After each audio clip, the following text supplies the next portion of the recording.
Welcome to Forex. Forex means that we are going to be receiving money from a foreign customer or paying money to the foreign supplier.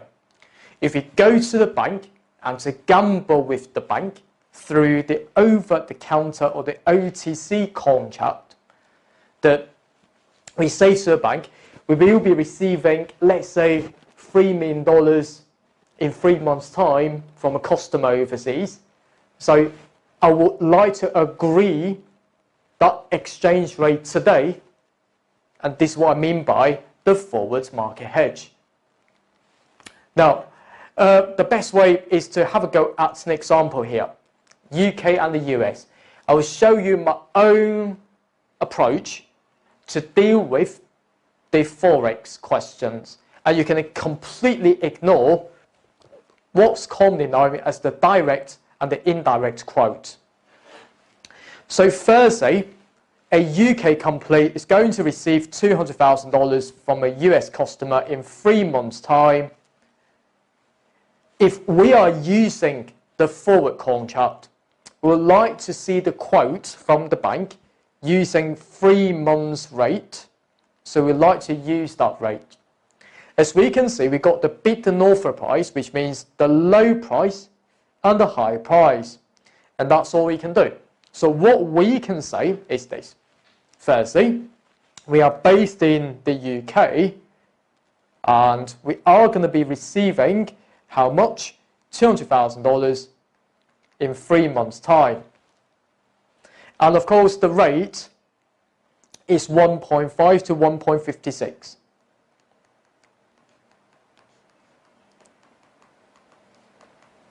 Now, how can we think about the issue like this? The step number one, when we receive something or paying something, you can only think about whether or not we should buy or sell.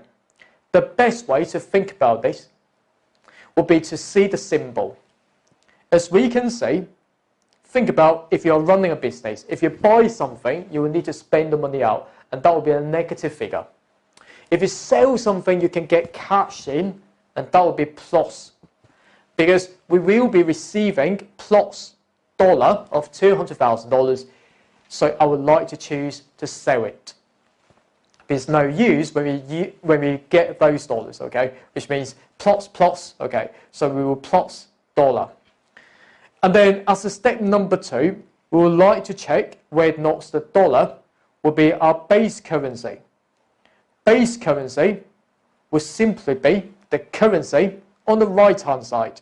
As we can see, the currency after slash, and that will be pound. So the base currency, slot that in, and that will be pound. So if that's pound, we change dollar to pound, but at the same time, I would like to change the action from sell to buy as well. So which means we will buy pound. As a step number three then, we always lose, which means that we always buy at a high price and to sell at a low price. Now, we buy pounds, buy at a high price. 1.56 is higher than 1.5. So I would like to take that 1.56 here. That's it. Finally, you will need to put the transaction value on the left-hand side of $200,000 here.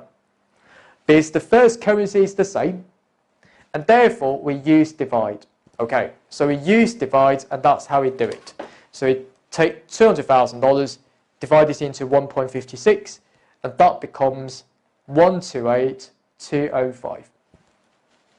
So this means that I would like to buy 128,205 when we receive $200,000 in 3 months' time from the overseas customer. Because when we receive that money, I would like to sell the dollar and then convert that into pound, which means to buy pound. And that's all we can do. And this is how we use the forward market hedge. And of course, the final step, if the currency here is not the same, we would like to use multiply. And that's all we can do. And of course, I will show you more in my course later on.